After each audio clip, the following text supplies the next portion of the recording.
Are you ready? Wait, is he ready? I'd like to convene this October 19th meeting of the Centreville Town Council. First, we will stand for the Pledge of Allegiance and remain standing for a moment of silence. Pledge allegiance To the flag of the United States of America and to the republic for which it stands, one nation, under God, indivisible, with liberty and justice for all.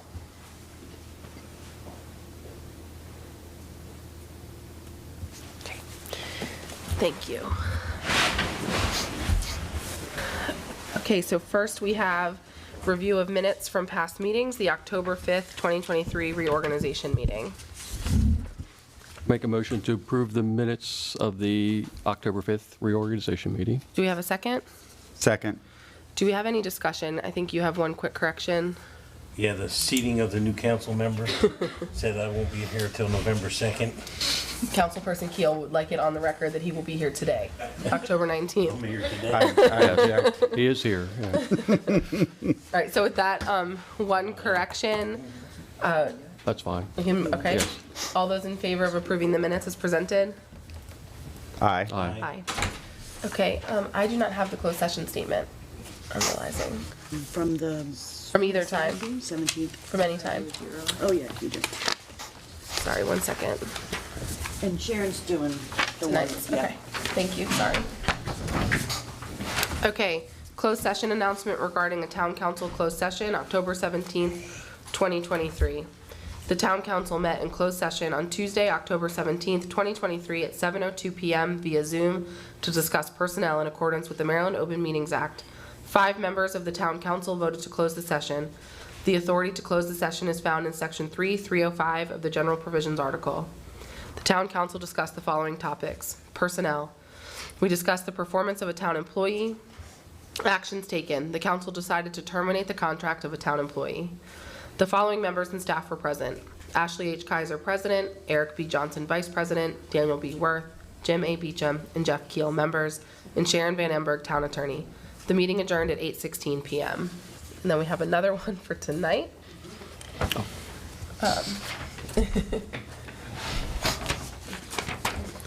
Closed session announcement regarding a town council closed session, October 19th, 2023. The town council met in closed session on Thursday, October 19th, 2023 at 6:15 p.m. in the Vincent Building, 110 Vincent Street, to discuss personnel in accordance with the Maryland Open Meetings Act. 4 members of the town council voted to close the session. The authority to close the session is found in section 3.305 of the general provisions article. The town discussed the following topics. Personnel, discuss the performance of an individual employee. Actions taken, no actions were taken in the meeting. The following members and staff were present. Ashley H. Kaiser, President, Eric B. Johnson, Vice President, Daniel B. Worth, and Jeffrey D. Keel, members. Sharon Van Emberg, Town Attorney, Carolyn Brinkley, Town Manager, Chief Hobbs of the Centreville Police Department, and Crystal Ebaugh. The meeting adjourned at 6:53 p.m. Okay. Okay, hand those back. All right. We are going to have, soon we will do the most fun part of the meeting, but first, the second most fun part, we're going to have Carol D'Agostino come up and talk to us about Centreville Day, I'm assuming, and whatever other tricks she has up her sleeve. Here, here. Right. Hello, everyone, and fall is in the air, and that can only mean one thing in Centreville. And this year's event, it just keeps getting better and better. It's Here. pretty amazing. So on tap, we'll have more than 44 tables of nonprofits and businesses. That'll be accompanied by food vendors and sponsor tables, so we'll be at well over 50. And to support this event, we've raised $8,450, which is awesome. Last year's total was $5,450. New to our sponsorship menu, we actually had to add a new category for Talkie Communications. They came in as our diamond sponsor. Over the past 3 years, I've been trying to attract our broadband du jour coming out of Chestertown, and this year it was such a great match because Talkie is, of course, laying fiber on Kent Island. We draw from Kent Island, and we have fiber from Talkie here as well. So they'll get to talk in front of their customer base, so they're pretty excited. Also new this year is Soisman Family Dentistry and Benson and Mangold.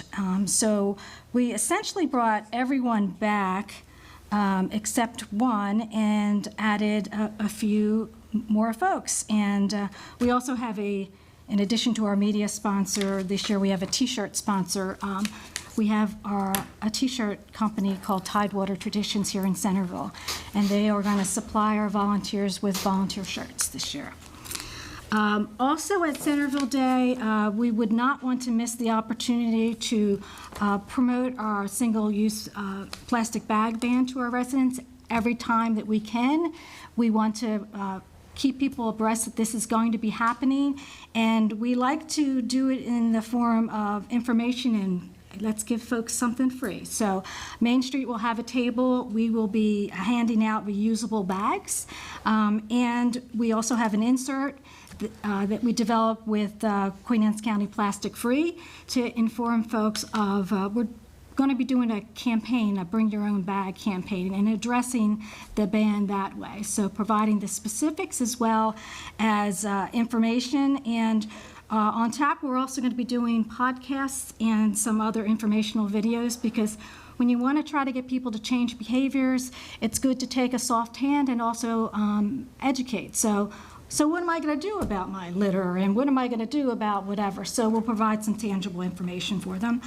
Also, at a previous meeting, I had talked about how we're going to use some of the Main Street money to enhance, say, our e-gift card program, for instance. So also at Centreville Day, we will have my subcontractor who's been helping me out with this. There, we're going to do 4 pop-ups to the end of the year, and pop-ups will be bonus programs, so that it's going to be Centreville Day, Cyber Monday, and Heck with the Mall is an additional date, where people buying on that day for up until midnight will be able to get bonuses. So they're going to get a 50% bonus on whatever they pay. Oh, that's awesome. So yeah, so we're going to do that at Centreville Day as well. And just sort of to cap off the plastic bag ban, we're also creating point-of-sale materials for our businesses to make it easy. So before the end of the year, people are going to see a little sign by the point of sale saying, hey, remember, the ban's going to take effect in January, and it'll be consistent with all our businesses. So it'll help them promote that as well. So that was all I had. If anybody has any questions. I'll just say the card on the bag band looks awesome. Carol finally let me live out my copy editor dreams and see it Oh, I can make you very happy. in advance. And it really hits the highlights, like that your pharmaceutical products are exempt and just the other things from the CE restaurants. And then on the back has really good guidance about the benefit of reusable bags over paying for the paper bag. And so I think starting to socialize that now, months before it starts, is great. And I just want to add, because we can say this every year, that we are able to celebrate before Centreville Day even happens its success because of your leadership. And the testament to that is when you're on a committee and the people that are sitting there, some of which have been there for 10 years or more, is a testament to that. Nobody's jumping ship because Carol's running the show. So thank you for all your hard work. Everyone does an awesome job. It is an incredible group. If they didn't know each other beforehand, they're working outside the meetings because they have an interest in children and families. So it's been wonderful. yeah, and I mean, the numbers of your sponsors are incredible, and just I think people are, I mean, I love Centreville Day, so people are excited for Centreville Day. That's awesome, but we need to talk to Carol for a little bit longer. And Just another minute or so. just, maybe one more minute. So if there's anything else you would want to share with us about your thoughts on the world even, we'd love to hear them. Okay, I'll think about that. Havoc? We could probably jump to, we, as a cursory move, of course, want to make sure that when we ask our citizens to do events that they want to close a road down, that does come before the council for approval and coordination with the police chief. So traditionally, Centreville Day has Lawyers Row and Broadway closed down, so that's 11 to 3 p.m. for the actual event, and then the time frame for the actual closure for pre-setup and post would be roughly. So it starts to get closed. I show up at 7:30 and work on Lawyers Row with the food vendors, and then everyone else sort of streams in. So typically, both roads are closed by 10:30 because that way people can unload, get their stuff there, and then have a half hour to get completely set up. Exactly. So then this year, of course, we have in concert with the Festivities and Beautification team, works in wonderful partnership, the Halloween party event that is that evening from 6:30 to 9 p.m. And with some of the same vendors. It is a wonderful thing to have vendors that are so excited about Centreville that they're like, I absolutely want to be at both events. So we haven't had anybody say, I have to pick one or the other, which is just great. So the thought process that we've had and that I've shared with the chief would be, we would keep Broadway closed. We're going to have all the Halloween figures that we typically do for spooky games on Broadway for Centreville Day will remain in place for the Halloween event. And so Lawyers Row would reopen at the conclusion of folks tearing down. Broadway would remain closed. The event ends at 9 p.m. So I'm hoping we can be reopened for Broadway by 9:30 p.m. So we just wanted So to. we don't need Lawyers Row that evening, right? Just Correct. Broadway? Correct. So we need just the council to vote on the closure. Correct. Can you make that in the form of a motion? Yeah, I'd like to make a motion that the council endorses the plan to close Lawyers Row on October 28th, Saturday, from, I'll say, 10 a.m. until 4 p.m. And then Broadway would be 10 a.m., same date, until 10 p.m. Okay. I'll second that. All right, all in favor? Aye. Aye. Any opposed? Okay, thank you. Thanks, We Carol. appreciate you. Are you going to talk, you did the street closures then right now, didn't you? We did. We can Okay. also talk about. Or are we ready?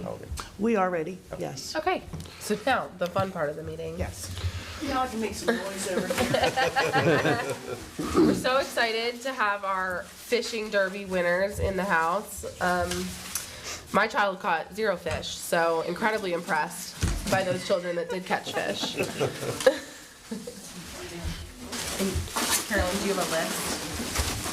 Okay, do you have a list? Oh, Do you have a list? It's in your packet. Oh, sorry, I didn't see it in my packet. she got mine. Oh, it's in the new packet. Okay, sorry, I have my own. You can have yours back there. Okay. Okay. Do you want to help me hand out these trophies? Okay, we'll come down here.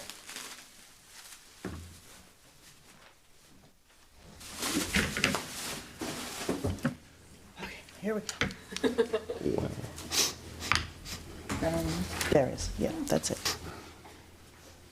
Okay. I'm gonna stand here. All right, so we're gonna bring you guys up one at a time, and then we'd like to get a picture of everybody together. So first, we have in the 2 to 5 age category, Cash Loston, and I'm sorry if I'm saying anyone's name wrong. Please come up and get your trophy. Yeah. Cash is 4 years old and an incredible fisherman. Carolyn, can we take You want, yeah, You want to get a photos? picture? Picture with your trophy? No, I'm good. I got my trophy. No, he's good. Hey. Oh man, looking good, buddy. Good job. Nice. Okay, in the 6 to 10 age category, we have, is it Wyston Culver? Wyston Culver. Come on down. Come on up and get your trophy. You know, I named my child Zebulon, so the mispronounced name thing, we're into it in my house. Right, we met you at the, Hold that. all right, hold your trophy. we'll let Mom get it. Right here, between the two of us. Everybody can get us in the shot. Awesome. Oh, Miss Carolyn. One more picture. One more. There we go. All right, awesome. Thanks, buddy. In the 11 to 15 category, we have Joey Davis. Awesome. Cool. Let's take a quick photo.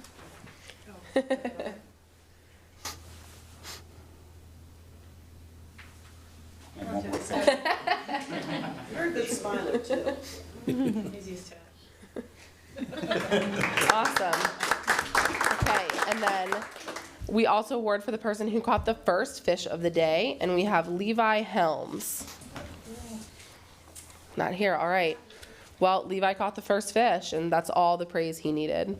Want to thank everyone who came to the fishing derby. We had 53 young people fishing, which is incredible. Way more people there with adults. We have annualized this event, so the fishing derby is on for next year, and I hope that you'll all plan to come back and bring your friends and fish with us at the wharf again, and also that you'll just fish at the wharf all the time, because it's a wonderful place to spend time and a wonderful place to fish. So thank you, everybody, so much. Any of the winners that are willing to be in a photo, willingness required, please jump up, and Carolyn will get a picture of everybody.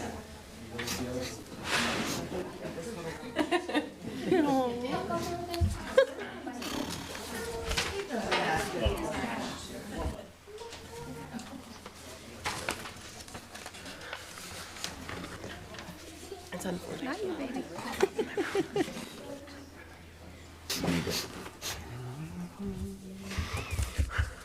I said I would give you our children.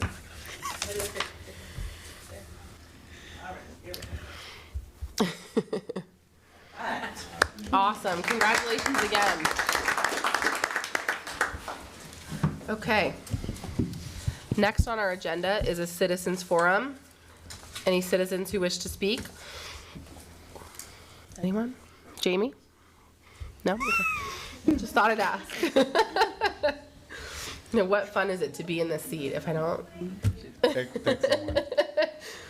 All right, seeing no citizens who wish to speak, in new business, we have ordinance 07-2023, FY 2023 budget amendment for first reading. Karen, you want to come up and?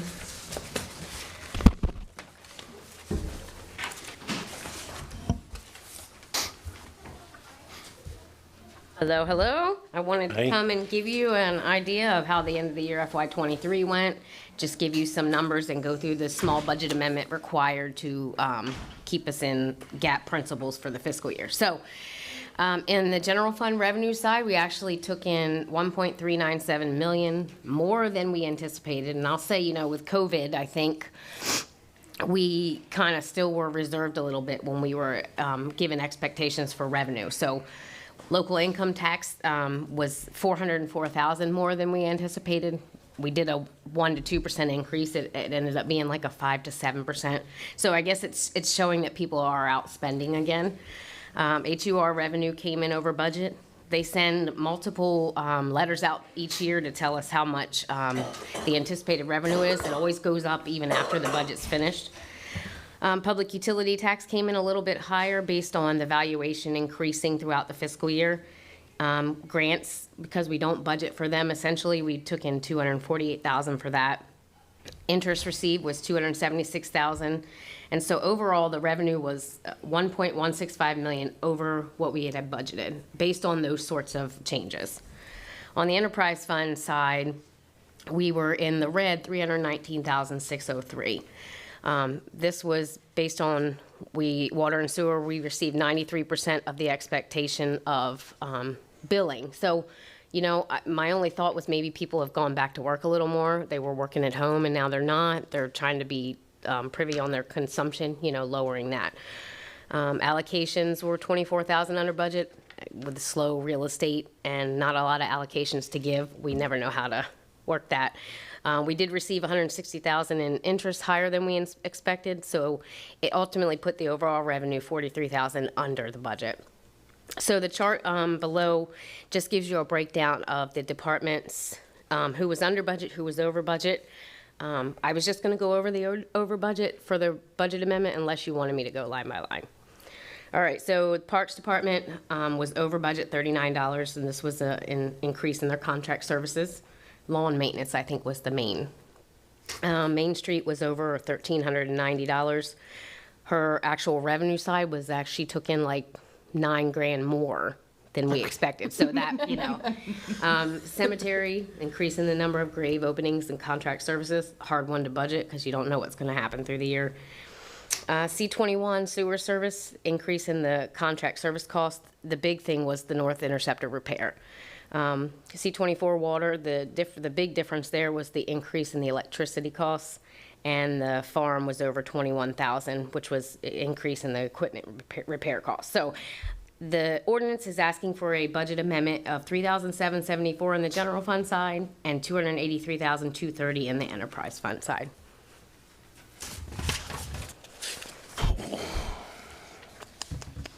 I am sure that Councilmember Beecham would have many, many questions at He this actually moment. called me Okay. Monday or Tuesday. He had 4 questions. Him and I went over it, and he was okay. So he did Okay. give me a call, Okay. and he usually is the one. I rely on him a lot on financial topics. Yeah, I do too. Do any other council members have questions?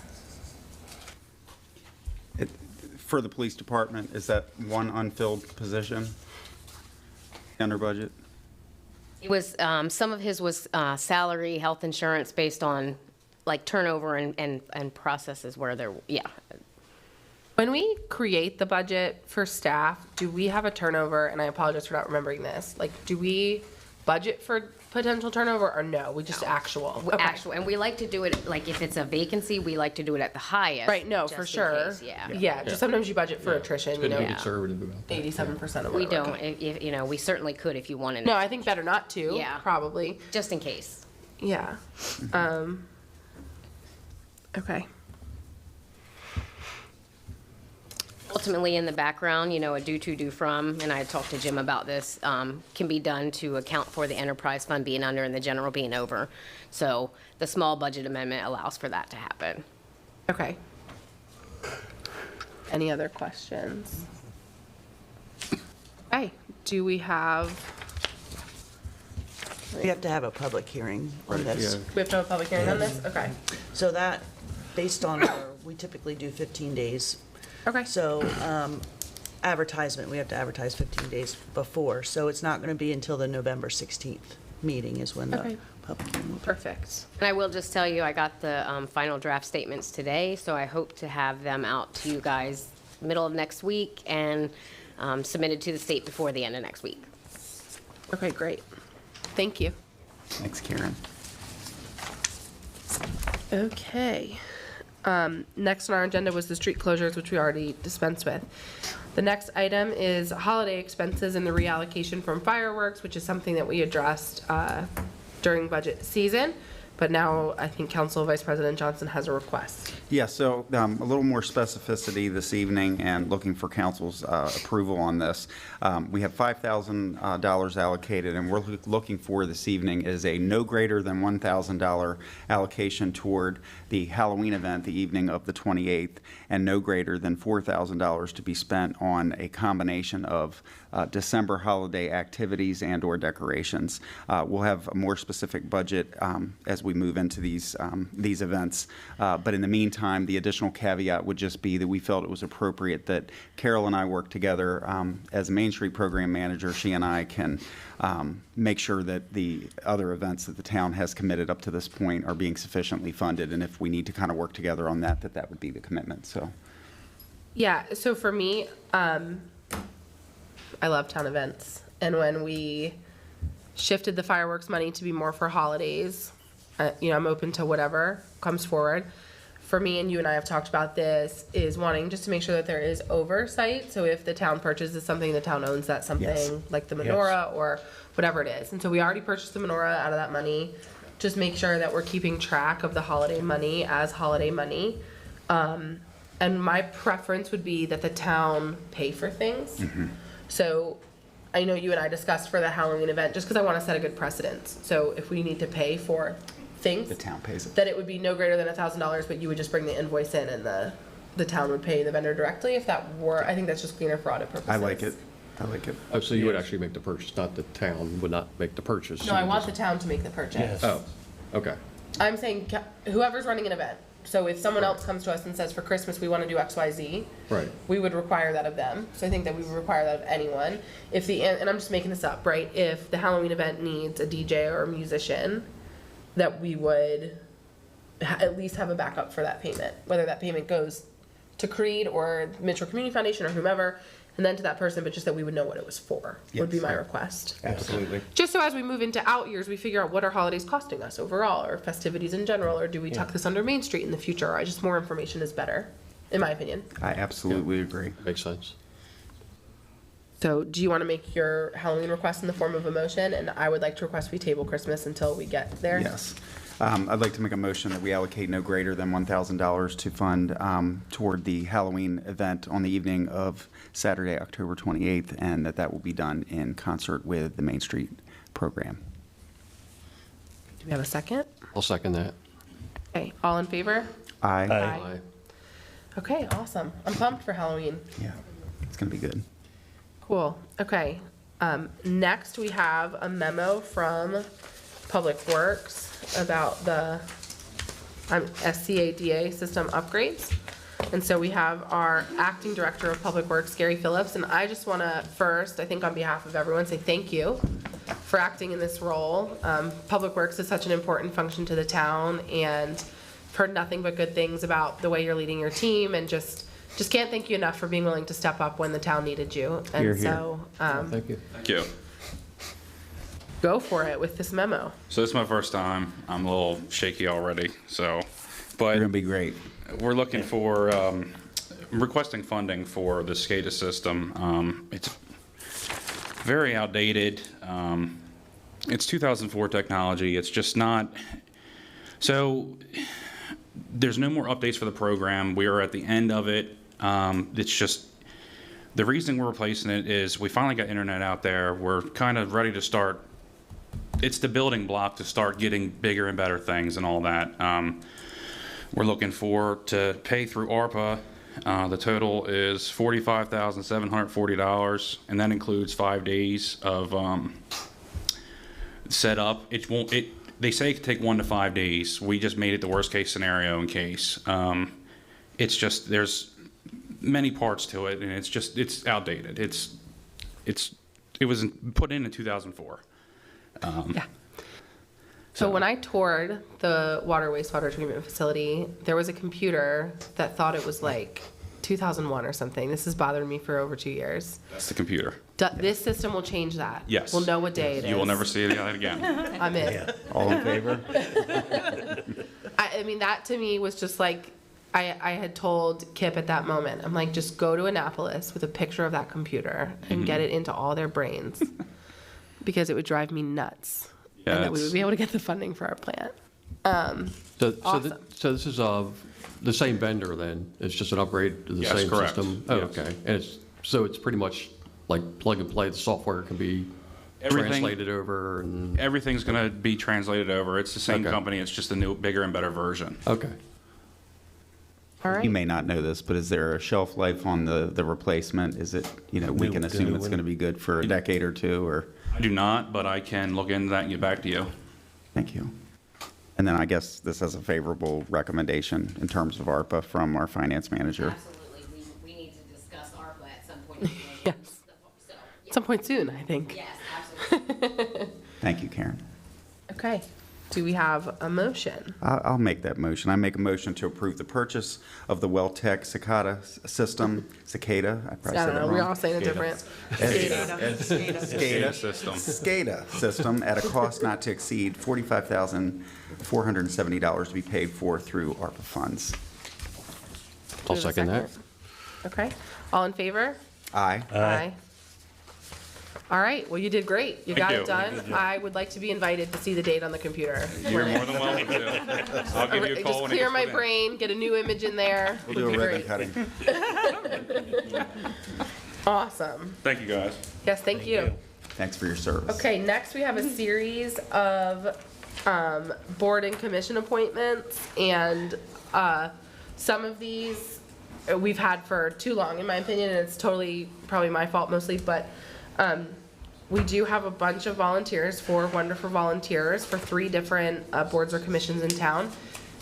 We have lots of other opportunities for people to volunteer if they want to. We do this every meeting if it would get us quality volunteers on our boards and commissions. So council, you all have a list. We can just do it all at once or individually if someone has concerns or whatever we want to do. I was just going to do them all at once. Go for it. Is that okay? I make a motion to appoint Heather Watson to the Personnel Review Board for a 3-year term, Jennifer Wilson to the Board of Supervisors of Elections for a 3-year term, Elizabeth Perro to the Board of Supervisors of Elections for a 3-year term, and Wendy Hubbard to the Park Advisory Board for a 3-year term. Okay. Do we have a second? I'll second that. Okay, all in favor? Aye. Aye. All right, so we'll get them sworn in when they're able. Awesome. Okay, next we have correspondence. Do we have any correspondence? No. Okay, well, that was an easy one. Okay, reports of boards and commissions. Maryland Municipal League Jim is not here. I'm sorry, Councilmember Beecham's not here. Council of Governments, it's you. No meeting coming up, I think it's in November. November 8th, Yep, November 8th. Okay, and where will that be? Queenstown. Awesome, okay. Economic Development? So just a brief update on what's kind of been going on in the background. As most of you are aware, we've had our Festivities of Beautification team meeting for just under a year now. And want to thank Elaine Studley's in the audience from the Legacy Foundation. A lot of the work that the foundation has done has been a springboard on which we've been able to base some of the success of that group as a public-private partnership. We were fortunate enough to strike a deal with the Midshore Community Foundation to have the Festivities and Beautification team become a nonprofit entity by virtue of its charter, an umbrella organization. And so we are now able to fundraise on behalf of a privatized effort.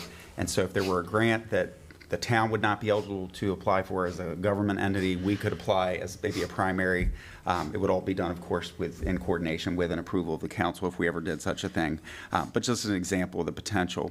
The overarching group, so this was done kind of in reverse order, which is a little atypical on the part of Midshore, but they like the concept, is we are building toward a structure that we're going to call CREED, Centreville Reaching for Economic Development Enterprise.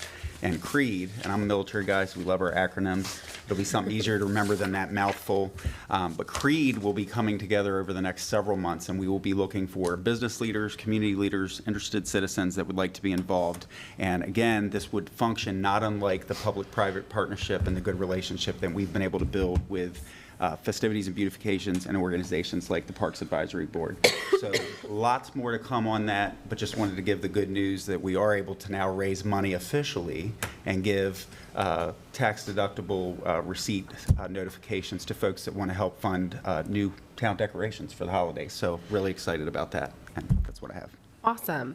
Park Advisory Board, they met this month. I unfortunately was unable to attend, but I did receive a letter from them about the Santa house, and we probably, acting public works director, we probably need to discuss this. I know the shed is used for other purposes. The shed that we use is the Santa house. You guys use it for other things throughout the year, I think. We just have Christmas trees in it right now. Okay.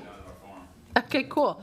So the Parks Advisory Board, and I think Festivities and Beautification probably very solidly agrees, and Festivities and Beautification is not an official town function, but is a bunch of town residents that really want to see things improve and is working closely with the Parks Advisory Board and with Councilperson Johnson and myself, and so that's why you'll hear reference to that group. But anyway, the interior of the shed that is used as the Santa house is completely bare of interior finish, and so they feel some trim on the windows and a neutral interior paint and a non-skid paint on the floor, and putting some lighting in there, and adding a ramp so that someone in a wheelchair could access Santa would be things that they would like to see. I would love to get some idea of what this would cost so that we can figure out if it would be Parks Board paying for it or whatever, figuring out how we would pay for it, the holiday money, whatever it would be.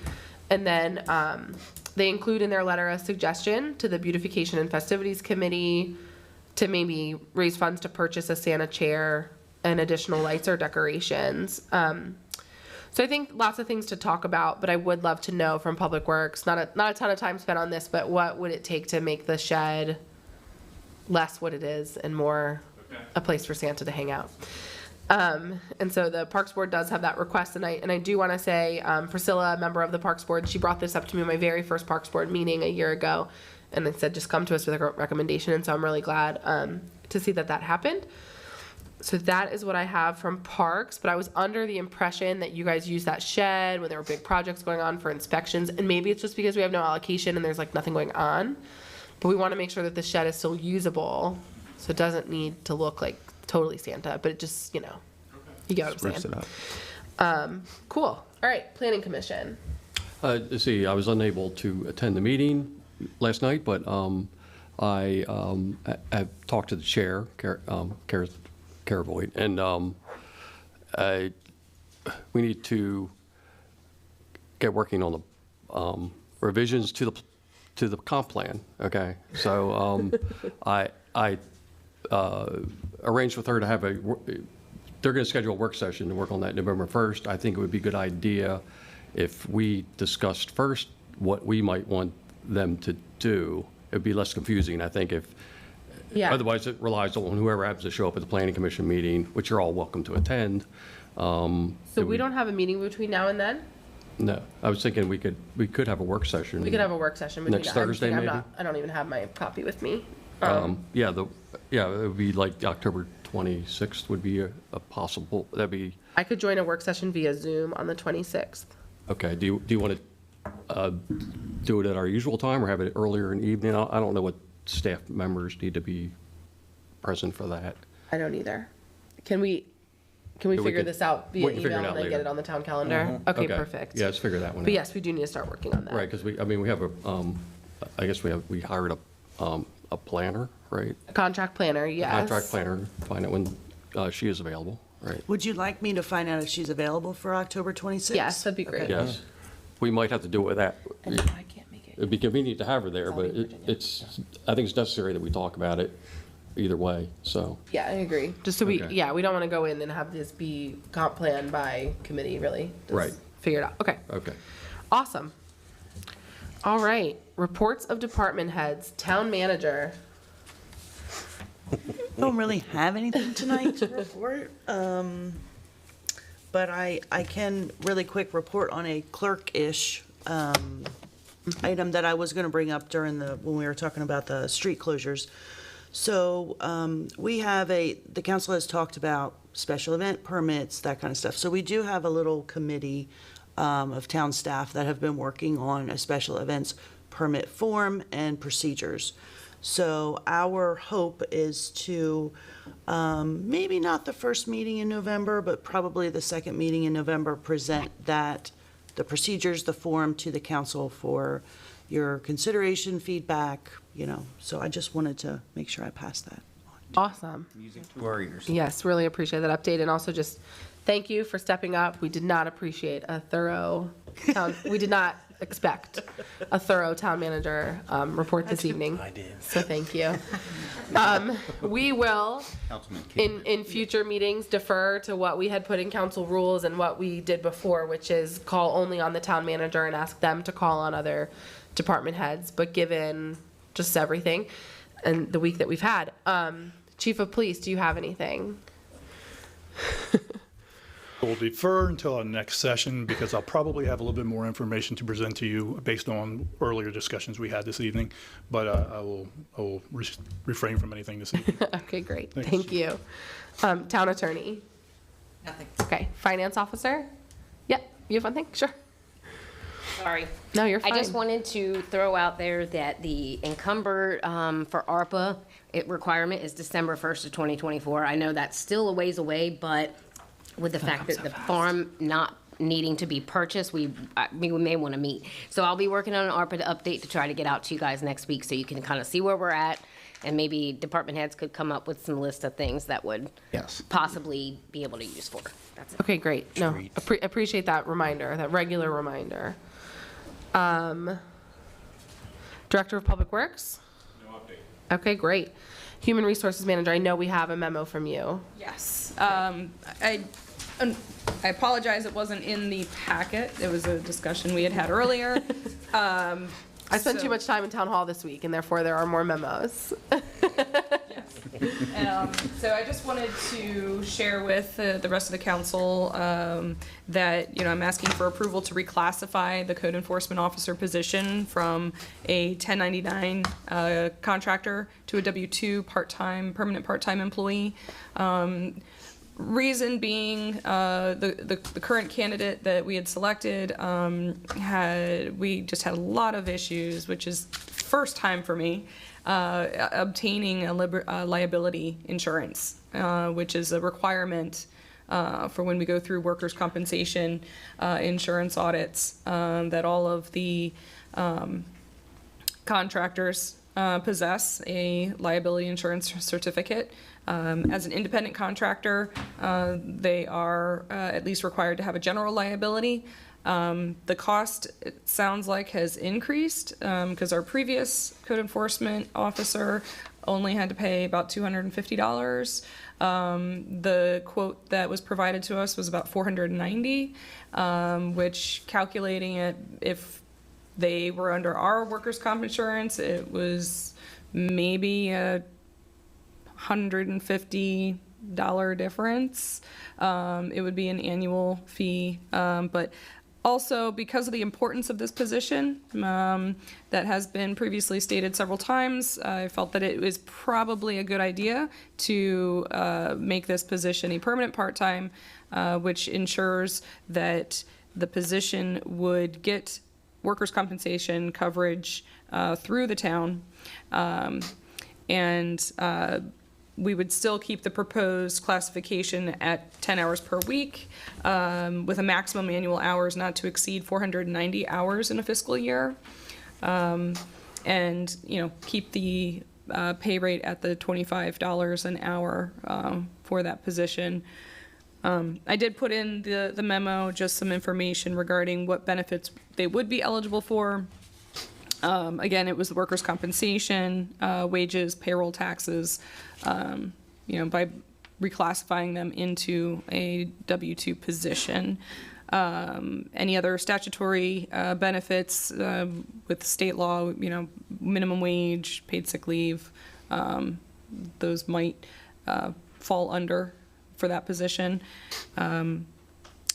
So that, do you have any questions at all? I have one question, and you might not know the answer to this. I believe the previous contractor reported directly to the town manager. Is that the intention for in the org chart? Where does this person fall? So that is one of the things I believe in the past, the contractor communicated with the town manager. So that's probably what would happen, is that the code enforcement officer would fall under the town manager? No, in the past, when we haven't really had a separate one. It was Yeah. always the planning, zoning administrator, but, Right. yeah, they typically have, I guess, you could say report to, they were contractors, so, Right. yeah.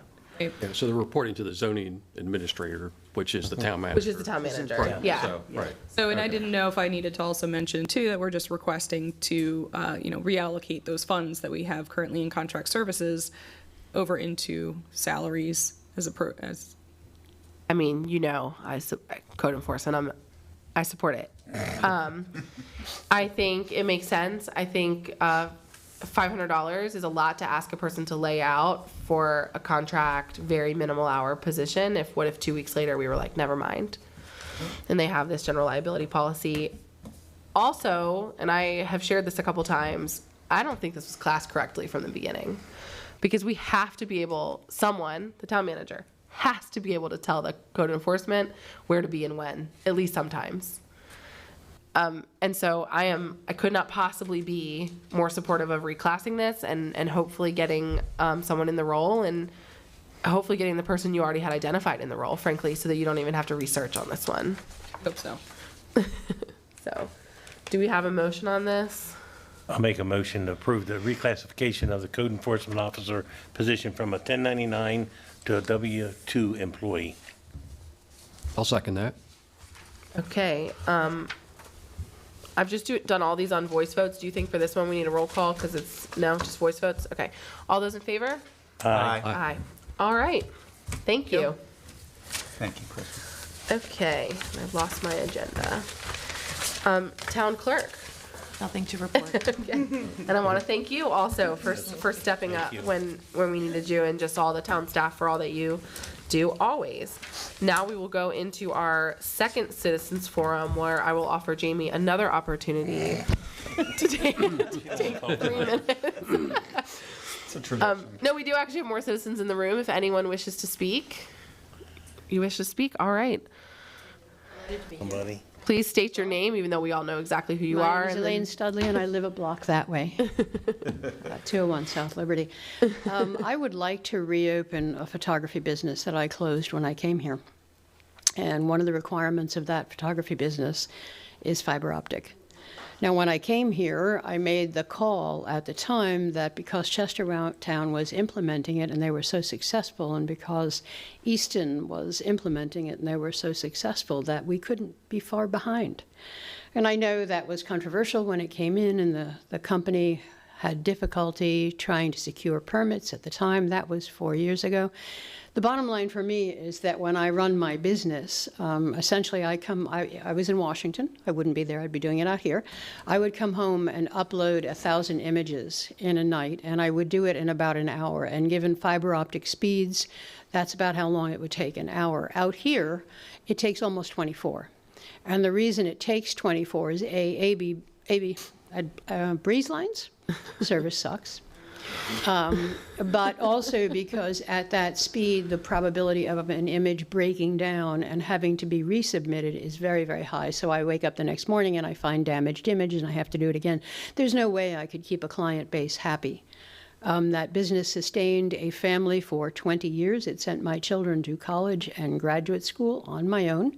It was very successful from its inception, and I'd sure love to have some support. You know, if I were in your shoes, I'd have been yelling and screaming trying to get those guys, get that going. Now, I know it hasn't been a love affair, so I'd kind of like to know where we stand on that love affair. Are we helping them bring this? The other is that I'd like to see some competition in town. That's a little weak, too. So I can say that Talkie is working on running lines in town. There were challenges. There were many challenges at the outset.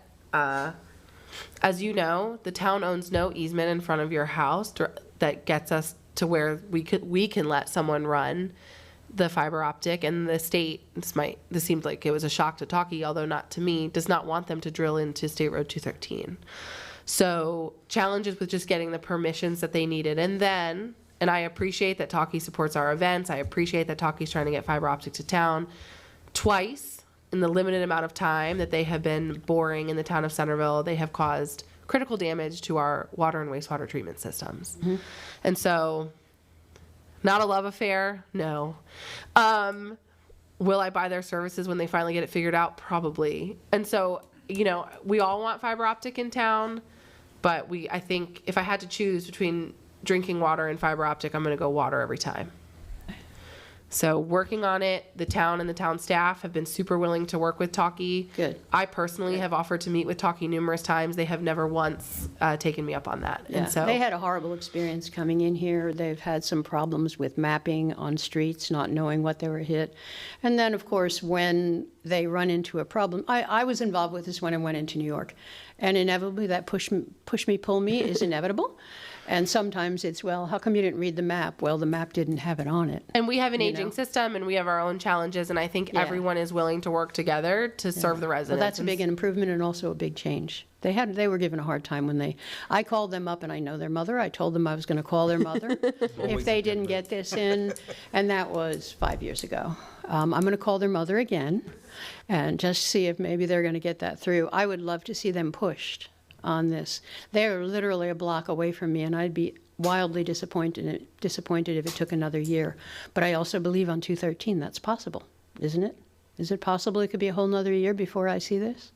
I don't want to be like 90 before I reopen my business. Would it be inappropriate for us to invite Talkie to come in at an upcoming council meeting to do kind of a courtesy pulse We've check offered update?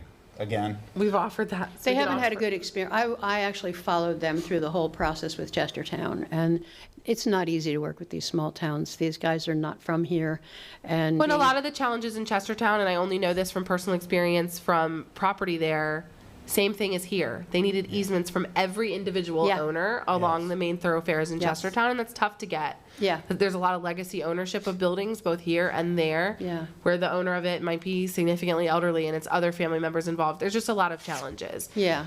I'm not saying that the town is perfect in how this has been handled, but neither is Talkie. Yeah, of And so course would love for them to show up for a meeting or call members of the council. We're here to help and the town staff's here to help and we all want to see it happen. But the belief that seems to exist out there that the town has prevented fiber optic from happening, I just want you to know that's so totally not true. And I think you know followed you can it trust in my word. depth that time, and I was tracking the doors that they were knocking on and the things that were being said. They did get doors slammed in their face at the time. They did have a hard I time. was on the council last time, and Yeah. they went through Northbrook, so they wanted it Northbrook first. Yeah. So Yeah. No, they I'm came to the completely town and said, familiar. all right, we want to go in Northbrook. Yep. So we worked with them and we got it in Northbrook. The problem was coming through town, you can't directional bore under the ground because guess what? We have no easement. So they talked about going overhead.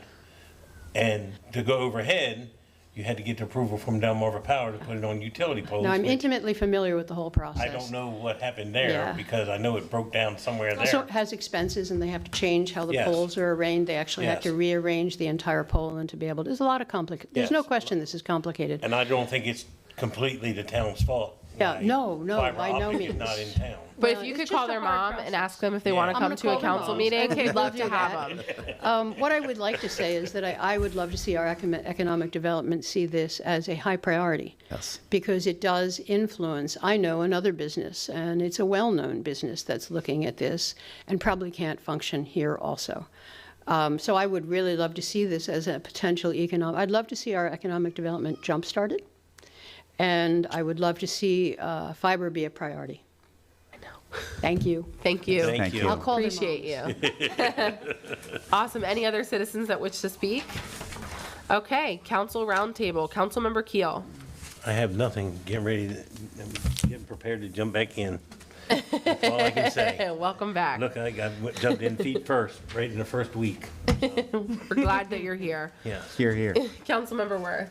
Well, I was going to start some trouble with some new things, but I'll wait No, go until for it. things are more It's an stable. early night. Yeah. Go for it. Okay. I think we need to communicate more often with our email list. I'm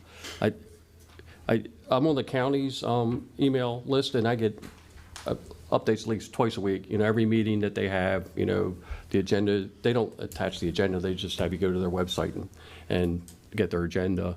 I think we could do things more frequent, especially when we have public hearings. I you know. agree.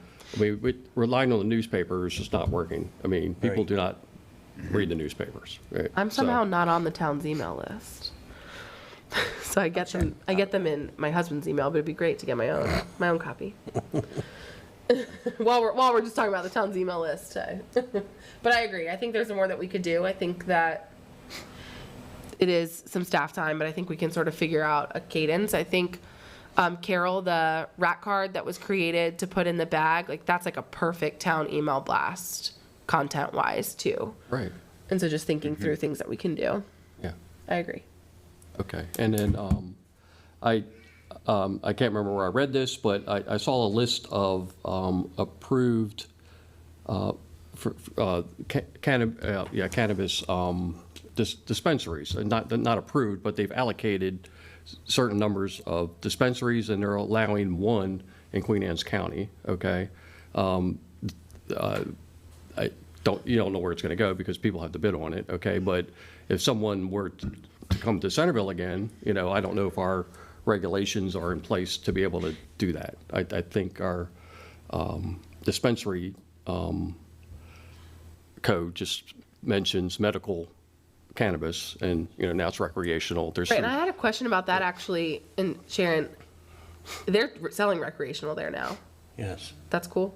Yeah, With the code? state allowed that. and- So it just Yeah. preempts us anyway. Okay, cool. Right, yeah, the state kind of overruled on that, but for future, I don't think that applies. So I think And Sharon, I don't know where we are, where the things are as far as the regulations are concerned, and, you know, if things have settled enough that we could actually do any of that. But, you know, when you think we reached a point where we could do that, you know, we I should think probably they're at a have. point we could do that. They're Okay. probably gonna change again, and we might need to fine tune it, because Right. there's an issue with the setbacks, say. For the dispensaries, the state says it can't be, that municipalities can reduce it. But at MML, they told us, what they really meant was you can make it greater, but they said it wrong, but they're Oh. gonna fix it. So there are a couple of things like that. Okay. But if you just follow the state setbacks, I think you'd be fine, at least for now. Okay. But we might, you know, based on the experience with the current dispensary, you might want to consider allowing it in other commercial areas, not just confine it to the business park. So- Yeah, I mean, growing up here, we didn't have 2 fast food restaurants. A brave new world if we had Right. 2 dispensaries. Right, exactly, yeah. But, I mean, boggles the mind, but yeah, it's totally possible Right. and Competition's good. a you know. booming business, Right. yeah. Okay, so that's all I Anything have. else? Those were easy, Councilmember Worth. Okay. All right. Council Vice President Johnson. 2 quick positive things. Very timely that we talked about the Santa House tonight and kind of dressing that up a bit. One of the things that the Festivity and Beautification Team's Holiday Committee that's been meeting, several of us are on that, having a blast, was considering the implementation of Saturdays with Santa. So we're talking about recruiting some Santas out there, to the real ones, of course, to be in the Santa House on a Saturday from, say, 2 to 4 p.m. We know how critical it is that we work very closely with Edwards Pharmacy so that there would be no possibility of having 2 Santas that could be in the same town at the same time, and how catastrophic that would be and impactful on a child. So we are mindful of that, but we're real excited in knowing that we're going to do that, which will help usher that in. The money that we talked about was absolutely inclusive of anything we would do to help dress up the Santa House and the Saturdays with Santa. And then I could not be more excited that when we were last in the town hall, saw the package had come in, that the town staff had been able to purchase our town menorah. This, I think, is the most timely year in many generations for us to have a town menorah. And so very important. Committee met yesterday to talk about placement of that in co-location with the town tree. And we feel really good about that and moving forward. So very excited. Awesome.